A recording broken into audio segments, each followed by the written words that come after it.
আল্লাহর কুরআন সুদকে বলেছে হারাম। সুদের 70টা ভয়াবহ দিকের মধ্যে সর্বনিম্নটা হলো মায়ের সাথে জিনা।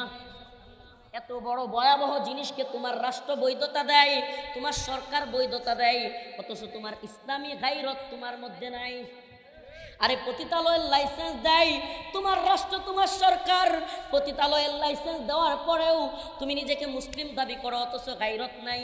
আমি তো বলেছি, প্রায় প্রোগ্রামে বলি, আজও বলি, আগামীকালকে যদি এই নান্দাইলের মুসলমান, নান্দাইল না, হোসেনপুর কিশোরগঞ্জের মুসলমান যদি আগামীকালকে শুনে যে আগামীকাল থেকে রাষ্ট্রীয়ভাবে আইন হয়েছে, সরকার বলছে ফজরের নামাজ 5:30টার বদলি 10:30টায় হবে, এই যে সবাই মাথা নাড়াইতেছে, কেউ মানবে?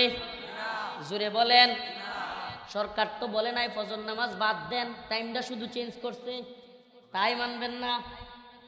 আল্লাহর কোরআন বলছে ইন্নামাল খামরু ওয়াল মাইসিরু ওয়াল আনসাবু রিজসুম মিন আমালিশ শাইতান। মদ জুয়া এগুলো হলো শয়তানের কাজ, এগুলো পরিত্যাগ করো। আল্লাহ বলছে মদ জুয়া পরিত্যাগ করতে। আপনার রাষ্ট্র, আপনার সরকার মদের লাইসেন্স দিচ্ছে, আপনি মানেন কেন? সমস্যা কি? নামাজের টাইম এদিক সেদিক করলে আপনি মানতে পারেন না। আল্লাহ বলছে হাল্লাল্লাহুল বাই' ওয়া হাররামার রিবা। আমি ক্রয় বিক্রয়কে হালাল করেছি, সুদকে করেছি হারাম। আল্লাহ করেছে অবৈধ। হারামের বাংলা অর্থ কি বলে না? হালালের বাংলা অর্থ কি? বৈধ। আল্লাহ বলতেছে অবৈধ, আপনার সরকার, আপনার রাষ্ট্র বলতেছে বৈধ। আল্লাহ বলতেছেন আয-যানিয়াতু ওয়াজ-যানি ফাজলিদু কুল্লা ওয়াহিদিম মিনহুমা মিআতা জালদা। জিনাকারিনী, ব্যভিচারকারিনী এবং ব্যভিচারী পুরুষ এবং মহিলাকে 100 বেত্রাঘাত করা হবে। বিবাহিত হলে রজম মেরে, পাথর মেরে হত্যা করা হবে। বলেন তো পতিতালয়ের লাইসেন্স আপনার সরকার বা আপনার রাষ্ট্র দিচ্ছে কি দিচ্ছে না? জোরে বলেন। আপনার রাষ্ট্র, আপনার সরকার ফজরের নামাজ 5টা থেকে 10টা করলে আপনি মানতে পারেন না, কিন্তু মদের লাইসেন্স দিলে আপনার কোনো গায়রতে লাগে না। সুদের লাইসেন্স দিলে আপনার গায়রতে লাগে না। পতিতালয়ের লাইসেন্স দিলে আপনার গায়রতে লাগে না। ও প্রিয় হাজিরিন, সুস্পষ্টভাবে বুঝেন, আমরা দ্বীনকে পূর্ণাঙ্গভাবে বুঝি না।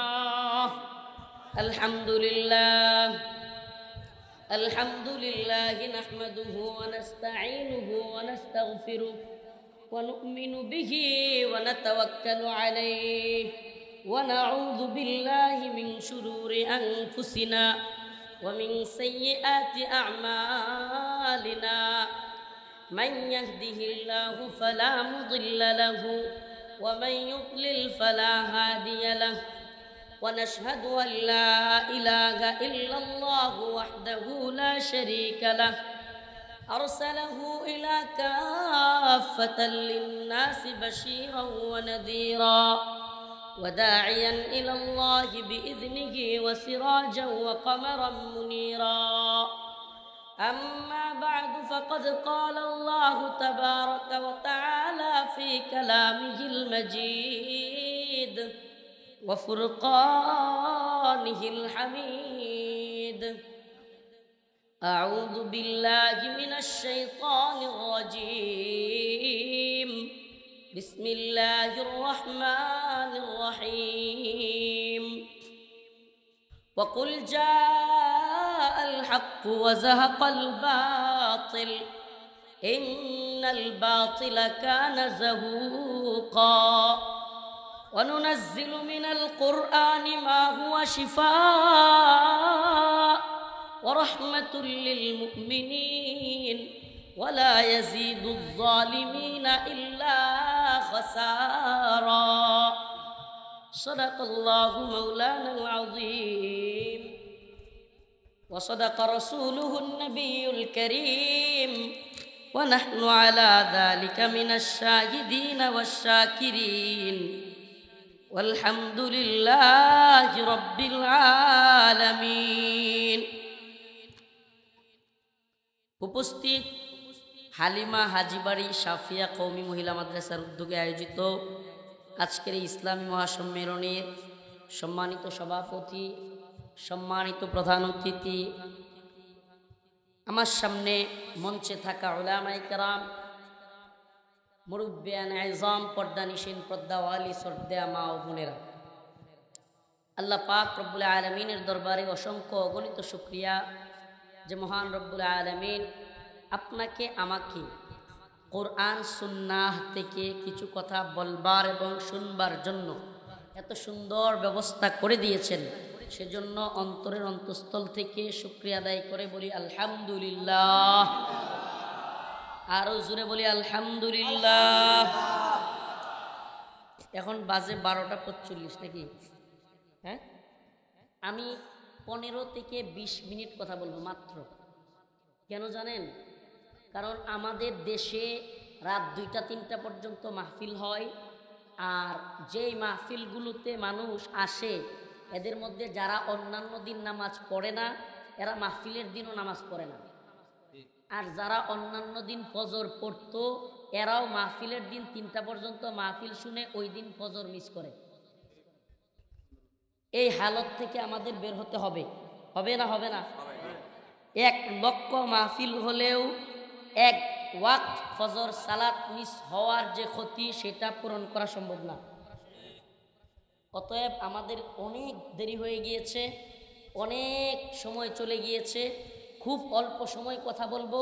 ক্যামেরার অ্যাঙ্গেল ঘুরাইতে ঘুরাইতে আর আপনি নিজে চিল্লাইয়া আরেকজনের ঠিক করতে করতে কথা শুনতেও পারবেন না, কিছু জানতেও পারবেন না। এজন্য প্রিয় ভাই, আমি যেই প্রোগ্রামেই যাচ্ছি একটা বিষয় খুবই ভালো লাগতেছে আলহামদুলিল্লাহ। হাজার হাজার যুবকদের দল নামতেছে। এখানে যদি আপনি হিসাব করেন 100-র মধ্যে 90 জন হবে যুবক। এই উম্মার যুবকেরা হক কথা শুনতে চায়, আপুসহীন ব্যক্তিত্ব, আপুসহীন নেতৃত্ব দেখতে চায়। তবে আপনাদের কাছে আমারও একটা কথা আছে, আপনারা এ জাতি উলামায়ে কেরামকে হকের পক্ষে বলিষ্ঠ দেখতে চায়, আপুসহীন দেখতে চায়, কিন্তু দিন শেষে এই আলেমরা যখন কঠিন পরিস্থিতির মধ্যে পড়ে, বাতিলের বিরুদ্ধে দাঁড়াতে গিয়ে, আপোষহীন থাকতে গিয়ে জেল, জরিমানা, রিমান্ডের শিকার হয়, ফাঁসির শিকার হয়, তখন আপনি আমি পাশে থাকি। অতএব শুধু তো আশা করলে হবে না, প্রত্যাশা করলে হবে না। হাদিসের মধ্যে তো আসছে ওয়াল আজিজু মান আতবা নাফসাহু হাওয়াহা ওয়া তামান্না আলাল্লাহ, যে বড় বড় আশা করে কিন্তু কাজের কাজ কিছুই করে না সে তো নির্বুধ বোকা। তো আমাদের কাজ আছে না নাই?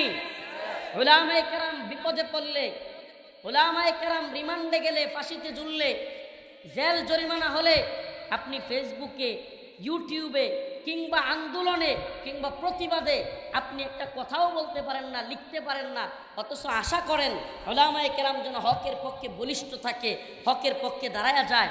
অথচ এই উলামায়ে কেরামকে রিমান্ডে নেওয়ার পরে আমাদেরকে বলে কোথায় তোদের সাথে থাকা লোকেরা, যারা বলে অমুক হুজুর যেখানে আমরা আছি সেখানে দিন শেষে কেউ থাকে না। এই সমস্ত কথাগুলো আমাদের শুনতে হয়।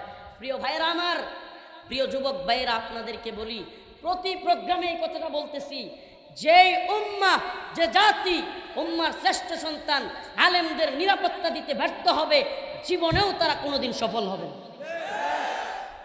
উম্মার আলেমদের নিরাপত্তা দিকে শিখেন, যারা হকের পক্ষে থাকে, যারা বাতিলের বিরুদ্ধে আপোষহীন থাকে, যারা মরতে প্রস্তুত। আমি আগের প্রোগ্রামগুলোতেও বলে আসছি, আবারও বলতেছি, ও আমার জাতি, বিশ্বাস করো আমরা তোমাদেরকে ভালোবাসি। আরে যে সমস্ত ব্যক্তিরা এ জাতির ভালোবাসার কথা বলে, এ জাতির কল্যাণের কথা বলে, এই ভণ্ড নেতারা আজ জাতিকে এক ধরনের এমন এক অবস্থার মধ্যে, জরুরি অবস্থার মধ্যে ফেলে দিয়েছে, জাতির অর্থনৈতিক দুরবস্থা, জাতির রাজনৈতিক দুরবস্থা, জাতির রাষ্ট্রীয় নিরাপত্তা, এই ভূখণ্ডের নিরাপত্তার সমস্যা, সব সমস্যা এমনভাবে দেখে বসেছে। অথচ এরাই দিন শেষে গলাবাজি করে বলে এরা নাকি জাতির কল্যাণ চায়, এরা নাকি জাতির মঙ্গল চায়। মূলত প্রকৃতপক্ষে এ জাতির কল্যাণ কামনা করে এ জাতির রাহবার উলামায়ে কেরাম। আরে রাতের পর রাত, ওয়াল্লাহি বিল্লাহি তাল্লাহি, রাতের পর রাত জেলখানায় ছোট্ট হৃদয় ঘুমাতে পারেনি এই উম্মার ফিকিরের কারণে। ওয়াল্লাহি আল্লাহর কাছে দোয়া করতাম, ভাই এ জাতির কি হচ্ছে, কেন এই অবস্থা আমাদের হচ্ছে। গত কটিয়াদি প্রোগ্রামে বলেছি, আজ আবারও বলি, যে জাতির সর্বোচ্চ বিচারপতিরা সরকারের খারাপ কাজের পক্ষে সাফায় গায়ে চামচামি করে, যে রাষ্ট্রের সাংবাদিক চামচা, যে রাষ্ট্রের যে জাতির বক্তা চামচা, যে রাষ্ট্রের মুফতি চামচা, যে রাষ্ট্রের শেখুল হাদিস চামচা, যে রাষ্ট্রের সর্বোচ্চ মসজিদের খতিব চামচা, সে রাষ্ট্রে ওমর রাদিয়াল্লাহু আনহুর মতো শাসক আসবে না। এ ধরনের ভণ্ড শাসকরাই থাকবে। পরিবর্তন নিজেকে করেন। আরে আমি তো কটিয়া দিতেও বলেছি, সামসামির জন্য যদিও নোবেল পুরস্কারের আমাদের কাছে ন্যূনতম মূল্য নাই, কিন্তু উদাহরণ দিয়ে বোঝানোর জন্য বলছি যে নোবেল পুরস্কার যদি সামসামির জন্য পাইতো, বাঙালি কি কেউ পিছনে ফেলতে পারত না? কনফার্ম বাঙালি সামসামির পুরস্কারটা নিয়ে আসতো। এত দালালি, এত চাটুকারিতা আমরা শিখছি। খারাপ করুক ভালো করুক, জাহান্নামের কীট হোক, তাকে জান্নাতে নিয়ে দিই। ঠিক কি ঠিক না? জান্নাতে দিতে পারলেই খুশি। তুমি কেন জান্নাতে দেবার বেটা? ঠিক কি ঠিক না? অতএব এই চামচামি কমাইতে হবে। আমি কি বললাম, নোবেল পুরস্কারের জন্য যদি চামচামির কোনো সিরিয়াল থাকতো, অর্থাৎ পুরস্কার থাকতো, আমার মনে হয় হুজুর 1 থেকে 100 পর্যন্ত সব বাঙালি থাকতো।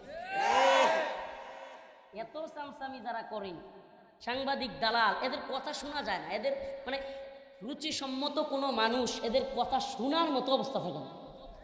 মানে সব যেন মিথ্যা প্রোপাগান্ডার এক মেশিন। আজই ভালত, আজই ভালত মানে বলে হলুদ সাং, কিসের হলুদ সাংবাদিকতা? এটা হলুদেরও দ্বারা কাছে নেই, এটা আরো নিচে নামছে। শুধু সাংবাদিকতা না, আমি বলতেছি বাবা বুঝেন বিষয়টা।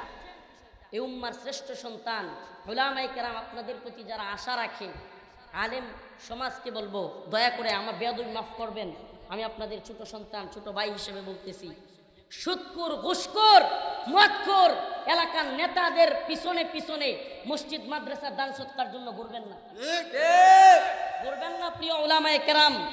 এরা আপনাদের এই টাকা দিয়া কোটি টাকার ইয়াবার ব্যবসা করে, কোটি কোটি টাকার মাদক, কোটি কোটি টাকার বিভিন্ন খারাপ কাজের ব্যবসা করে আপনার মসজিদে মাদ্রাসায় 10,000 টাকা দিয়া এটাকে জায়েজ করার একটা তরিকা বাইর করে। আমি এজন্য প্রোগ্রামগুলোতে বলে দিই, চিহ্নিত সুদখোর, চিহ্নিত ঘুষখোরদের কোনো টাকা আমাকে হাদিয়া দিবেন না, টাকা নেওয়ার দরকার নাই। প্রিয় হাজিরিন, উম্মার পরিবর্তন ততদিন আসবে না যতদিন এই উম্মাহ নিজেরা পরিবর্তন না হবে। উম্মার পরিবর্তন তখনই আসবে, এ জাতির শাসক তখনই ওমর রাদিয়াল্লাহু আনহুর মতো হবে, এ জাতির শাসক তখনই মোল্লা ওমরের মতো হবে, মোল্লা হিবাতুল্লাহ আখুনজাদার মতো হবে, মোল্লা আব্দুল গনি বারাদারের মতো হবে, সিরাজউদ্দিন হক্কানির মতো হবে, যেদিন উম্মাহ নিজেরা পরিবর্তন হবে। প্রিয় হাজিরিন, আয়াতে কারিমা তিলাওয়াত করেছি, ওয়াকুল জাআল হক ওয়া যাহাকাল বাতিল ইন্নাল বাতিলা কানা যাহুকা ওয়া নুনাজ্জিলু মিনাল কুরআন মা হুয়া শিফাআ ওয়া রাহমাতুল লিল মুমিনিন ওয়া লা ইয়াজিদুয যালিমিনা ইল্লা খাসারা। ওয়াকুল জাআল হক, হে নবী আপনি বলে দিন, জানিয়ে দিন, জাআল হক, হক এসে গেছে। কি এসে গেছে? জোরে বলেন, সত্য এসে গেছে। আল্লাহ পাক জানায়া দিতে চান। অন্য এক আয়াতে আল্লাহ তাআলা বলেন, হুয়াল্লাযী আরসালা রাসূলাহু বিল হুদা ওয়া দীনিল হক লিইয়ুযহিরাহু আলাদ দীনি কুল্লিহি ওয়ালাউ কারিহাল মুশরিকুন।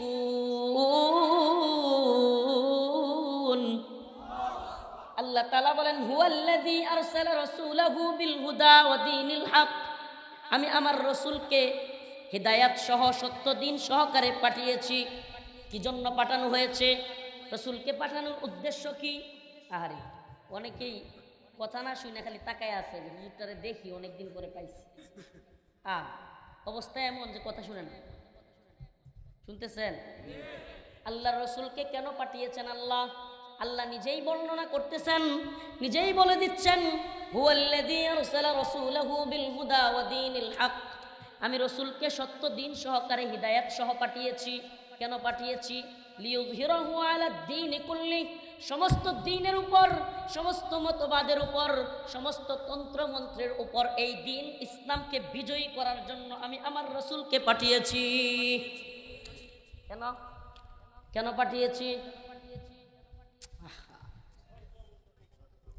সত্য দিন সহ রাসূল সাল্লাল্লাহু আলাইহি সাল্লামকে আল্লাহ পাক কেন পাঠিয়েছেন? এই দিনকে বিজয়ী করার জন্য নাকি লাঞ্ছিত করার জন্য? বিজয় করার জন্য। দিনকে কি করার জন্য? যে জাতি নিজেরা পরিবর্তন হয় না, যে জাতি নিজেরা বিজয়ী হওয়ার স্বপ্ন দেখে না, তাদেরকে কেউ বিজয়ী করতে পারবে? আপনি বিজয়ী হতেই চান না, আপনি পরাজিত জাতি থাকতে চান, আপনি আয়রন ডোম কামান বিমানের ভয় পান, আপনি পরাশক্তিদের ভয়ে লেজ গুটিয়ে বসে থাকেন, আপনি গড়ে বসে শুয়ে মরতে চান, আপনাকে শাহাদাতের তামান্না ভুলিয়ে দেওয়া হয়েছে, আপনাকে মরণের ভয় দেখিয়ে দেওয়া হয়েছে। আজ আপনার খাদেম খুদ্দাম, আপনি বড় শায়েখ হয়েছেন, খাদেম খুদ্দামের অভাব নাই। পান আনার এক খাদেম, চা আনার আর এক খাদেম, বিছানা বিছাইয়া দেওয়ার আর এক খাদেম, পানি আনার আরেক খাদেম, পা টিপে দেওয়ার আরেক খাদেম, এত খাদেম বানাইছেন। এখন ওয়াহান ঢুকে গেছে। ওয়াহান কি? হুব্বুদ দুনিয়া ওয়া কারাহিয়াতুল মাউত, দুনিয়ার মুহাব্বত এবং মৃত্যুর ভয়। দুনিয়ার মুহাব্বত, মৃত্যুর ভয়, এই দুই জিনিস যাদের ভিতরে ঢুকে যায় তারা কখনো বিজয়ী হতে পারে না। বরং যারা কিনা মৃত্যুকে ভয় না করে শাহাদাতের তামান্না নিয়ে এগিয়ে যায় তারাই তো বিজয়ী হয়। আরে মনে রাখবেন, মহামানব তো তারা, জামানার সাথে বদলায় যারা, তারা বড় অসহায়। তাহারাই মহামানব যারা জামানাকে বদলায়। ঠিক কি ঠিক না? জামানার সাথে বদলায় যারা, তারা বড় অসহায়। যারা আমাদেরকে সবক দেয়, হুজুর জামানা ভালো না, সময় ভালো না, অমুক টাইম তমুক টাইম, এই সময়ে কথা বলিয়েন না, আবারও গ্রেফতার হবেন, রিমান্ডে যাবেন। আমি বলতে চাই বাবা, যখন পরিস্থিতি ভালো না তখনই তো ভালো করার জন্য কথা বলা দরকার। যখন পরিস্থিতি ভালো হয়ে যাবে তখন গোলমাল পাকায়া তুমি কি করতে চাও? কি আজীব সমস্যা। হুজুর পরিস্থিতি ভালো না, এখন কথাবার্তা একটু সাবধানে বলিয়েন। পরিস্থিতি যখন ভালো না তখনই তো পরিস্থিতি ভালো করার জন্য কথা বলা দরকার। ঠিক কি ঠিক না? যখন পরিস্থিতি ভালো হয়ে যায় তখন পরিস্থিতিকে গোলমাল করতে চাওয়া ব্যক্তি তো পিটানি খাবে, তখন তো আর গরম করার দরকার নাই। প্রিয় হাজিরিন, কথাগুলো বলতাম না। আজ যে ব্যক্তি মনে করে এ বাংলার আবহাওয়া খুব মজার, সে ব্যক্তি জানে না যেই জমিনে, যেই রাষ্ট্র ব্যবস্থায় আল্লাহর কোরআন বিদ্বেষী আইন বাস্তবায়িত আছে, আপনি বুঝতেছেনই না। আপনার মসজিদের নামাজ পড়তে পারতেছেন, আপনি সালাত কায়েম করতেছেন, তাই মনে করতেছেন মনে হয় খুব সুখী আছেন, খুব ভালো আছেন। কিন্তু আপনি জানেন না, এই বাংলাদেশে যত মসজিদ, তার চাইতে স্পেনের আন্দালুসে মসজিদ কম ছিল না, বুখারা সমরকন্দে মসজিদ কম ছিল না। আরে ইতিহাস তো সাক্ষী, সমরকন্দের, বুখারার এক এক মসজিদে হাজার হাজার লোক নামাজ পড়তে পারত।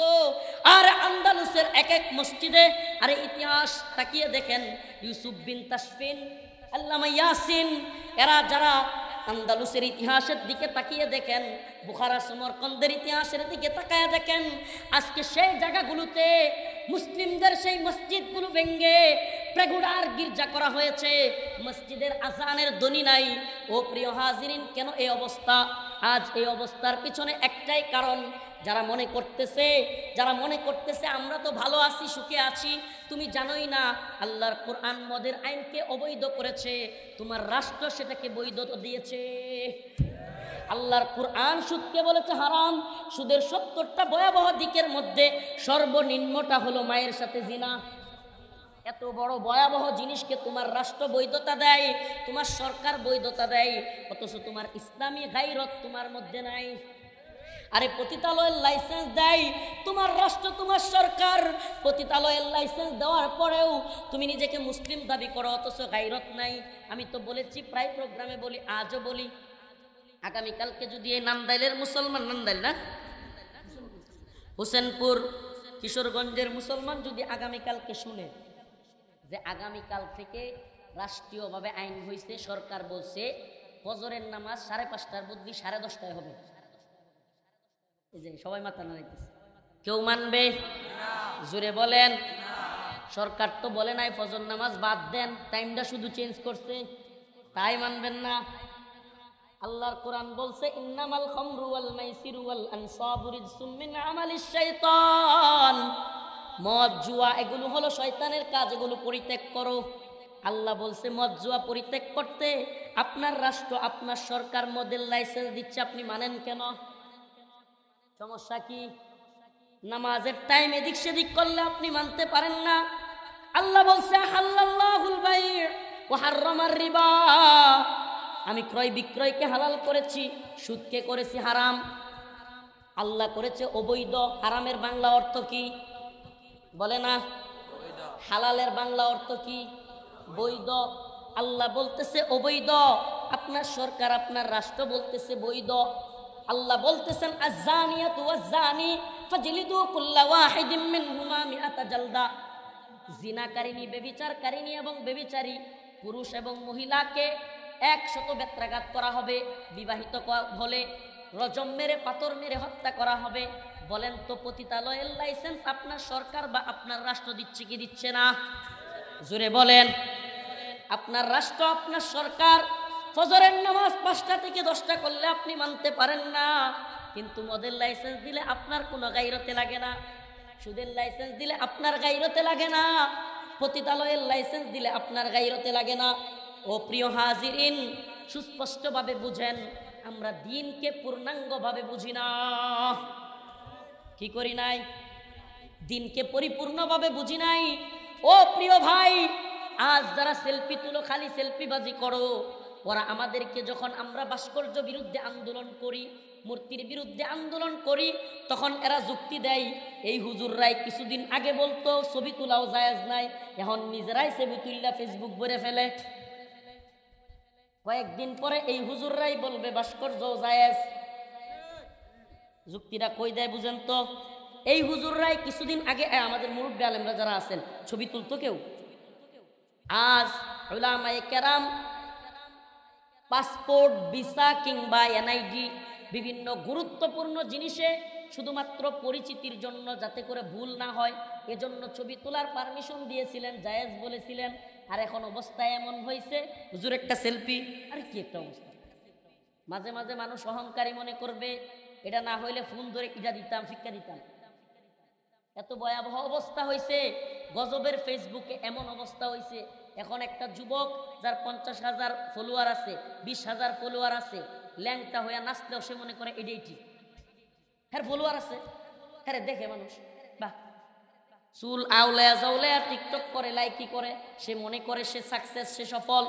হে যুবক, তোমাকে নিয়ে মানুষ মজা নেই, তুমি কি উল্টা পাল্টা কাজ করো, এগুলো নিয়ে মানুষ হাসে, আর তুমি মনে করো কিছু লাইক কমেন্ট হয়, আর ফেসবুক পেজ থেকে তুমি কিছু ইনকাম করো, তুমি সফল হয়ে গিয়েছো। না না না না না, এটা সফলতা নয়, এটা বরং তোমার মধ্যে যে এক ধরনের সফলতার ধারণা আসছে, এজন্য তুমি বরং নসিহত গ্রহণ করতেছো না, এটাই তোমার ধ্বংসের পথ খুলে দিচ্ছে। ঠিক কি ঠিক না? তাহলে যে কথা বলতেছিলাম খেয়াল আছে? বলতো কইছিলাম ভুলে গেছেন? ফজরের নামাজ 5টা থেকে 10টায় করলে আমরা কি করি না? মানি না, মানবো না, মানতে পারি না বলে। কিন্তু আল্লাহর অন্যান্য আইনগুলো কি আল্লাহর না? বলেন না। আল্লাহ কি কোনো জায়গায় বলেছেন নাকি যে এই কয়েকটা মানলেই হবে, ওই কয়টা মানার দরকার নাই? বলছেন নাকি? নাকি আল্লাহ আরো হুমকি দিয়েছেন? আফাতুমিনুনা বিবাদিল কিতাব ওয়া তাকফুরুনা বিবাদ ফামা জাযাউ মান ইয়াফআলু যালিকা মিনকুম ইল্লা খিজিয়ুন ফিল হায়াতিদ দুনিয়া ওয়া ইয়াউমাল কিয়ামাতি ইউরাদ্দুনা ইলা আশাদ্দিল আযাব। আরে আল্লাহ তো বলেছেন আফাতুমিনুনা বিবাদিল কিতাব, তোমরা এই কিতাবের কিছু অংশের উপর ঈমান আনবা, ওয়া তাকফুরুনা বিবাদ, আর কিছু অংশকে অস্বীকার করবা। শুনে রাখো, যারা এরকম করবা, ফামা জাযাউ মান ইয়াফআলু যালিকা মিনকুম, তোমাদের প্রতিদান হলো, এরকম কাজের জন্য তোমাদের প্রতিদান হলো ইল্লা খিজিয়ুন ফিল হায়াতিদ দুনিয়া, তোমরা দুনিয়ার জিন্দেগিতে লাঞ্ছিত হবা, অপমানিত হবা। দুনিয়ার জিন্দেগিতে কি হবা? কথা শুনেন না? নাই যারা আল্লাহর কোরআনের কিছু অংশ মানলো, কিছু অংশ মানলো না, সুবিধাবাদ জিন্দাবাদ। নির্বাচন আসলে পট্টি বাইন্দা গিয়া হজ কইরা উমরা কইরা শাহজালালের মাজার ঠুকাইয়া ভাঙ্গা ফেলি, আর নির্বাচন গেলেই বলি কি দরকার এই জীবন্ত ট্রেন্ড পর্দা, এটার কি দরকার? গজে সইরা মা দুর্গা আসলে উন্নতি হয়, এই ধরনের কথাবার্তা ঠিক কি ঠিক না? ও প্রিয় হাজিরিন, আমাদেরকে বলে উলামায়ে কেরামকে, এই সমস্ত তাগুত জালেমরা, এই সমস্ত বাতিলরা উলামায়ে কেরামকে বলতে চায় ধর্ম ব্যবসায়ী। আমরা নাকি ধর্ম ব্যবসায়ী? আরে মূলত ওই সমস্ত ভণ্ডরা যারা কিনা নির্বাচন আসলে টুপি মাথায় দেয়, নির্বাচন আসলে পট্টি মাথায় দেয়, বুরকা পরে, এরাই হলো প্রকৃত ধর্ম ব্যবসায়ী। দেখবেন মাহফিলে আইসা বড় বড় দান করে, বড় বড় বক্তিমা দেয়, বক্তব্য বলতেছে না, বক্তিমা কি দেয়, টুপি একটা লাগাইয়া, আরে আলিশান হুজুর, খালি আলেমদের প্রশংসা। এখন যায় কই নির্বাচনের আগে দান সদকা করে রাখে না, পারলে কলা গাছকে রাস্তায় সালাম দেয়। এত দরদ মানুষের উপরে। ও একটা সঙ্গীত ছোটবেলায় শুনছিলাম, ছোটবেলায় একটা সঙ্গীত শুনছিলাম, বুটের আগে সান্দু সাসাই কইলো আমাগে রে, এমপি যদি হইতাম পারি দিমু গোলাবরে, এমপি হইয়া দেখা গেল সাসার নাগাল কেডা পায়, আমরা গরিব আমাগে রে দেখার মতো কেউ নাই। ঠিক কি ঠিক না? বুটের আগে সান্দু সাসাই কইলো আমাগে রে, এমপি হইলে, এমপি যদি হইতাম পারি দিমু গোলাবরে, এমপি হইয়া দেখা গেল সাসার নাগাল কিডা পায়, আমরা গরিব আমাগে রে দেখার মতো কেউ নাই। ঠিক কি ঠিক না? এই পট্টি বাইন্দা আর কত ধোঁকা দিবে? ও মুসলমান, ও যুবক ভাই, প্রিয় হাজিরিন, তোমাদেরকে বলে যাই, হোসেনপুর কিশোরগঞ্জের মুসলমান, এই ধোঁকাবাজিতে আর পড়ে যায় না। মুমিন এক গর্তে দুইবার পা দেয় না। ঠিক কি ঠিক না? আগামীকালকে, আজকে অমুক দলের পক্ষে স্লোগান, গত মাহফিলেও বলে আসছি, এখনো বলি, ছাত্রলীগ, ছাত্রদল, যুবলীগ, যুবদল, এই সমস্ত তন্ত্র মন্ত্রের দলগুলো, হে যুবক ভাই, আজ থেকে তওবা করে ছেড়ে দাও।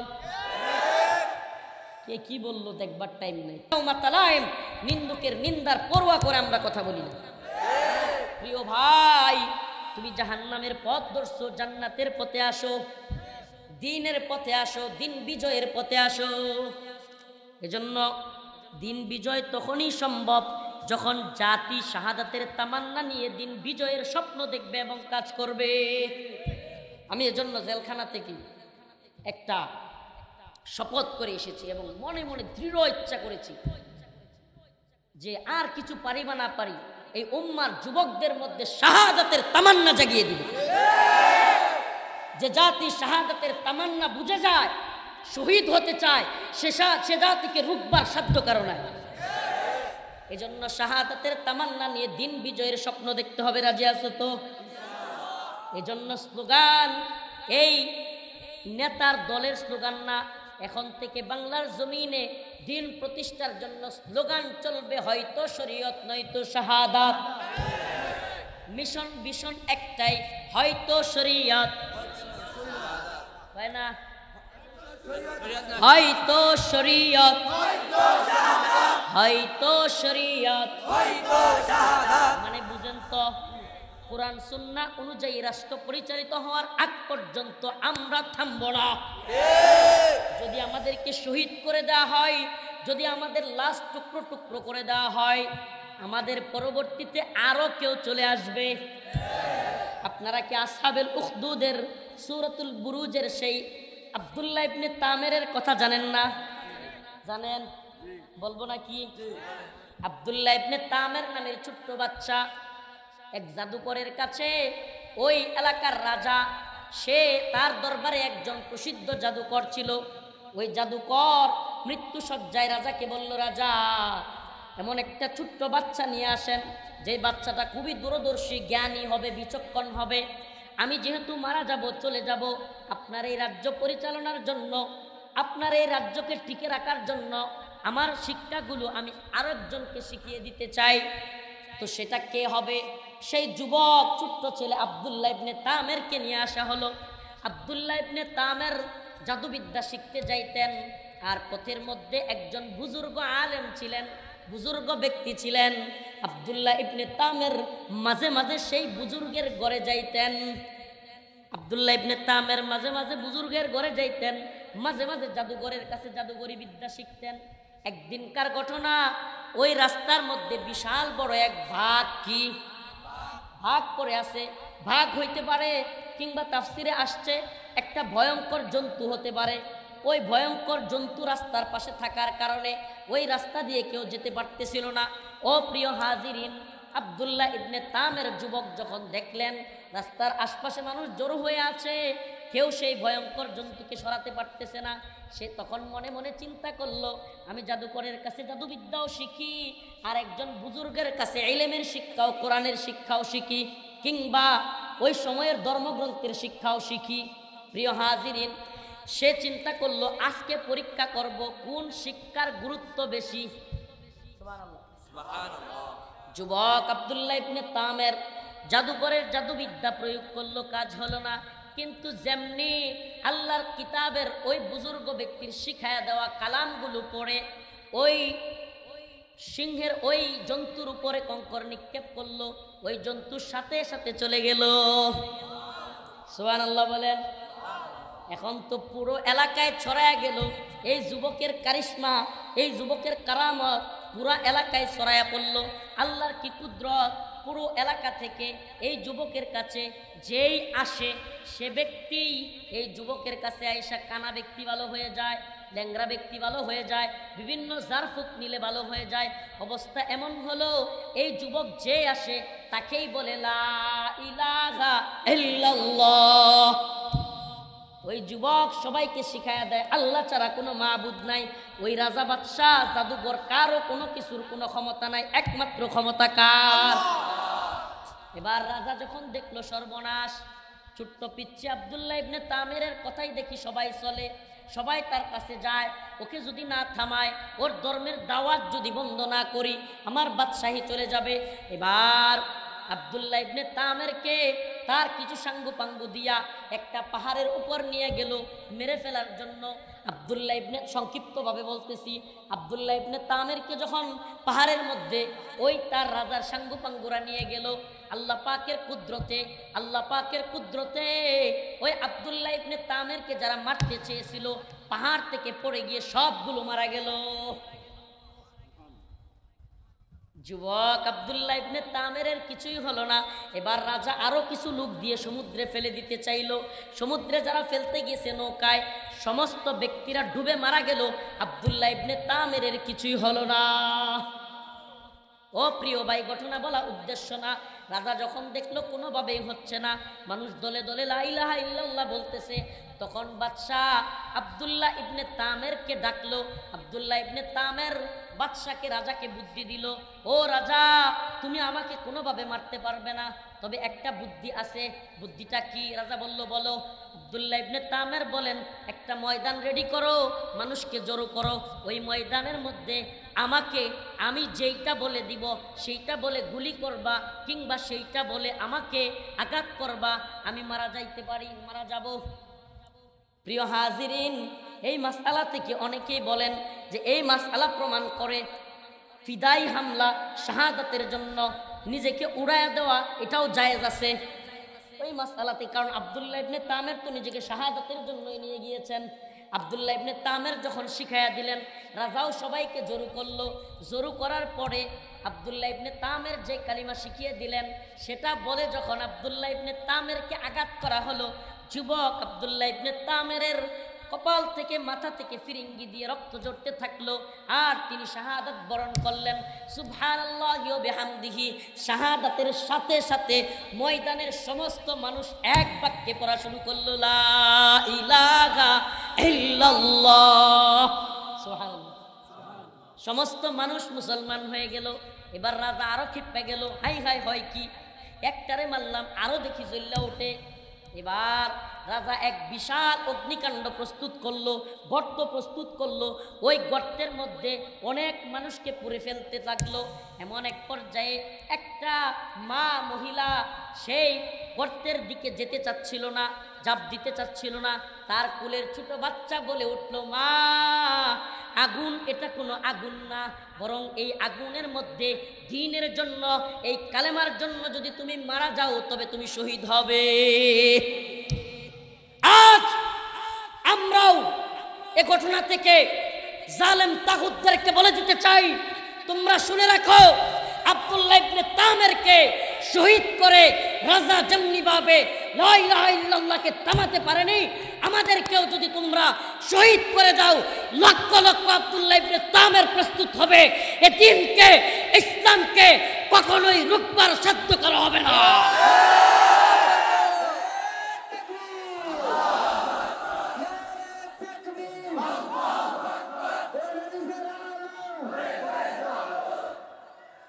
বলতেছিলাম, আমাদেরকে হয়তো যুবক আব্দুল্লাহ ইবনে তামেরের মতো শহীদ করে দেওয়া হবে, আমরা হয়তো থাকবো না, ইনশাআল্লাহ সুম্মা ইনশাআল্লাহ।